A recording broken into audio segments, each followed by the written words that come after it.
Daktari wa uzalishaji au nesi wa uzalishaji ikwambia kwamba njia yako haitoshi, unatakiwa ufanyie operation, uzae kwa njia ya operation, usimkatalie, kwa sababu kama una incompetence pelvis ni lazima ufanyie operation ili mtoto atoke salama. Unaweza ukapush, ukasema mimi nataka kupush, ukapush, lakini yule mtoto akabanwa, akapata asphyxia, yani asipate oksijeni kwenye ubongo.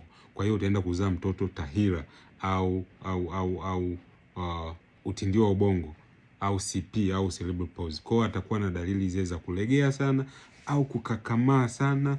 Wengine wanakuwa hivi, lakini pia kutoka maudenda, lakini pia kitu kingine ni kushindwa kukua vizuri, lakini pia kudumaa, kushindwa kufuata milestones. Yaani unakuta mtoto atakiwa awe anatambaa lakini hatambai wakati huo, atakiwa anakaa hakai, hajakaza shingo. Darasani ameenda haelewi vizuri kwa ajili ya hiyo. Kwa hiyo ukishauriwa na nesi au daktari kwa